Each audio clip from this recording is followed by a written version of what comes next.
Vamos lá. Estorvo foi a palavra escolhida por Marcelo Debona, em Zero Hora, na sua coluna, para dizer que o Grêmio vai ter essa situação pela frente, um estorvo mesmo. Ele chama a fase de grupos da Libertadores dessa forma. Por isso, Debona, ele defende que o tricolor use força máxima no Brasileirão e Copa do Brasil, e reservas nos jogos do torneio continental. Vocês concordam com isso? Eu acho que o Debona, ele tem razão. Primeiro que a Sul-Americana não deveria ter fase de grupos, tá? Pelo nível dos adversários, tem muito time fraco.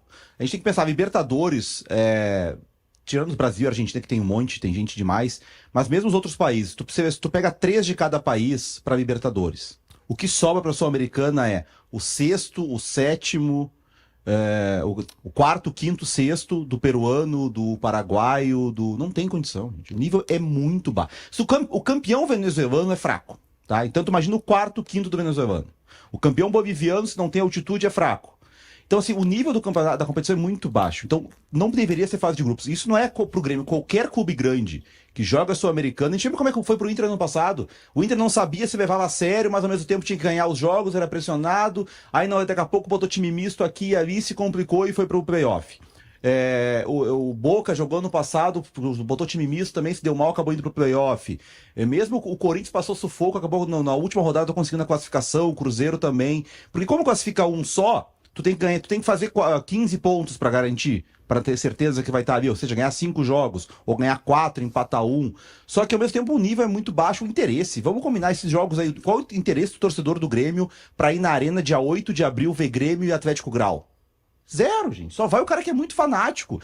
Ver o Grêmio Atlético Grau é igual ver Grêmio Monson no Gauchão. Então, assim, não deveria ser fase de grupos. A Sul-Americana deveria ser como era alguns anos atrás, que era só mata-mata.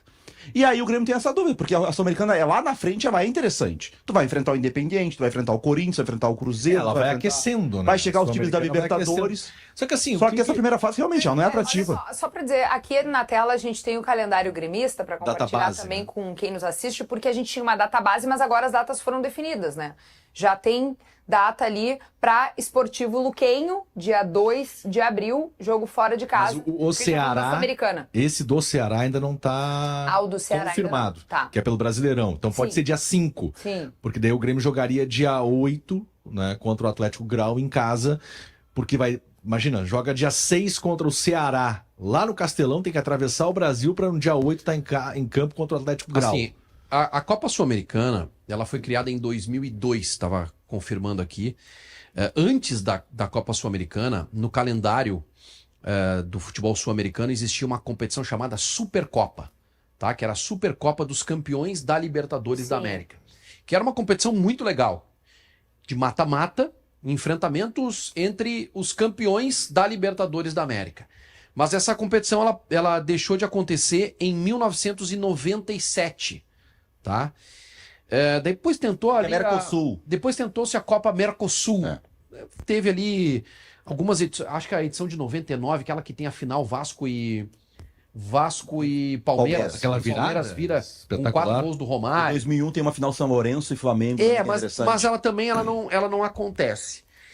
Depois a Copa Sul-Americana entra no formato de mata-mata, que é a competição que o Inter ganha e valoriza muito, porque se criou ali a expressão campeão de tudo, né? E o Inter valorizou demais essa competição. Agora, eu concordo com o Munari, eu acho que a primeira fase, e com o Debona, a primeira fase da Copa Sul-Americana, cara, é duro. É duro, porque tu sabe que tu vai passar. O Inter sofreu o ano passado, mas tinha questão da enchente, foi um ano conturbado. Mas tu sabe que tu vai passar por ela. Só que, poxa, tem viagens, tu tá no meio de outras competições. Realmente, eu acho que o Debona pegou bem a palavra estorvo, né? A solução, Jason, tem que mudar pra mata-mata, cara. Só que qual que é o grande problema? A gente enfrenta a política. Sim. A política, falar sobre isso depois, né? Da Confederação Sul-Americana de Futebol, que é o mesmo modus operandi da Federação Gaúcha, da Federação Paulista, da Confederação Brasileira de Futebol, é botar gente para ganhar voto. Essa que é a grande verdade. O problema não é o futebol aí, o problema é a logística, é o desgaste que os caras vão ter por conta desse calendário. Agora, Atlético Grau, por exemplo, na Arena, é um jogo onde o Quinteiros pode escalar um time alternativo, não precisa botar nem perto de força máxima. Pois é, até te pergunto, seria bom para o Quinteiros, por exemplo, que está reclamando, que não tem tempo para treinar, precisa de um time entrosado e com ritmo de jogo, colocar esse time que ele quer melhorar em campo na Sul-Americana? Acho que sim, acho que ele pode escolher determinados confrontos. Por exemplo, Luquenho vai ser em Assunção, vai ser um Defensores del Chaco. É um palco tradicional, é uma viagem mais tranquila, né? Não é como o Atlético Grau, que depois o Grêmio vai ter que enfrentar lá no Peru. Mas acho que, Kelly, o Quinteiros, o grande ponto vai ser equilibrar esse início de Sul-Americana com o Campeonato Brasileiro. Com certeza, pela fragilidade da Copa Sul-Americana, ao contrário do Inter, por exemplo, ele não vai precisar jogar uma Copa Sul-Americana com o que tem de melhor todas as partidas. Então ele vai buscar esse equilíbrio. A questão do entrosamento eu acho que é importante, e amanhã tem inclusive a reapresentação, o Quinteiros deve fazer em alguns momentos, alguns dias, atividades em 2 turnos. Eu acho que se ele busca, mesmo tendo essa necessidade de equilibrar a equipe, eu acho que ele consegue dar esse ritmo, fazer os caras entenderem melhor o trabalho dele no dia a dia, nos treinamentos. Ele vai ter aí mais de uma semana de trabalho no campo para preparar esse time para essa sequência. Olha, gente, aqui, ó, nosso próximo assunto é o Grêmio em busca de um zagueiro. O tricolor, ele deve intensificar as buscas por esse defensor nessa janela agora dos campeonatos estaduais. A gente tem uma janelinha nacional que fica até 10, 11 de abril, 11 né? de abril. 11 de abril. Então ali ainda pode achar algum jogador que tenha o interesse de contratar. Nas últimas horas surgiu um papo aí do Gustavo Henrique estar na mira do Grêmio, ele que é do Corinthians. O que vocês têm de informação sobre isso? A direção do Grêmio não confirma nomes, né? Mas essa informação ela vem de São Paulo, de que o Gustavo Henrique está por renovar o contrato com o Corinthians, mas ainda não acertou um novo vínculo com a equipe de São Paulo, e que outros clubes estariam de olho. O Santos seria um deles e o próprio Grêmio. É um zagueiro, o Grêmio está buscando, Kelly, e não esconde isso de ninguém, um companheiro para o Wagner Leonardo, porque, ao que tudo indica, Gemerson, Rodrigo Eli, Natan não estão aprovando, não estão aprovando, Gustavo Martins não estão aprovando. Então o Grêmio está buscando esse zagueiro, e o Gustavo Henrique se encaixa nesse perfil, né, de zagueirão para o Grêmio ter ao lado do Wagner Leonardo. E aí, guris, o que vocês acham? Quem poderia estar também na mira do Grêmio como zagueiro, quem sabe até com condições financeiras para trazer aqui rapidinho, pra jogar? Tá? Grande ponto fraco desse time do Corinthians é a zaga. Eu gosto do Félix Torres e do outro.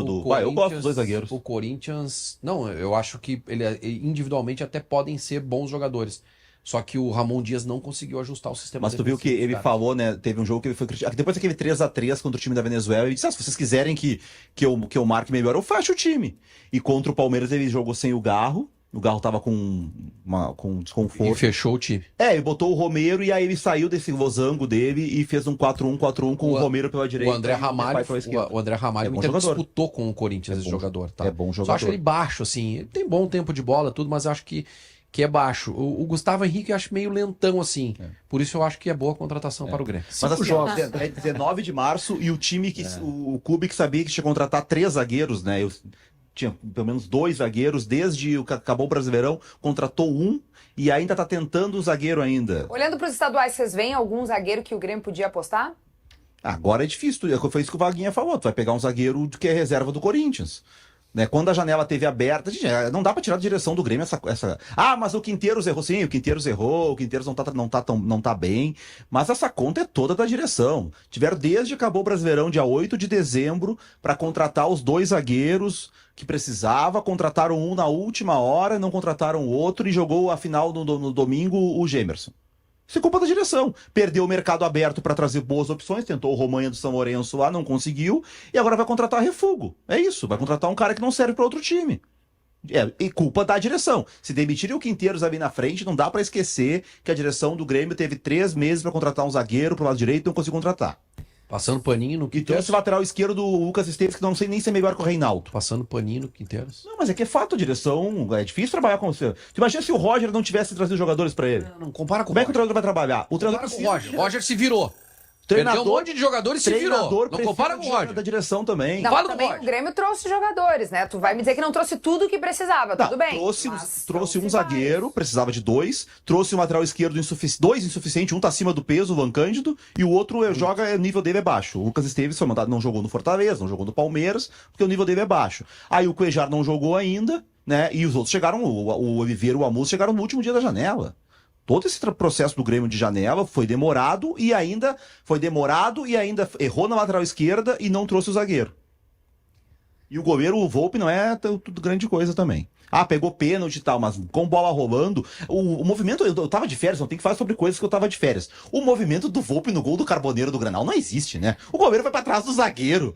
Cara, pelo amor de Deus, gente. Não existe aquele tu movimento. achar que porque tu tava de férias... Ele vai comentar o Grenal. Ele vai comentar o primeiro Grenal da Arena. Mostra aí, Dá um vermelho pra ele. Amarelo. Segundo amarelo. Vermelho, que isso, gente?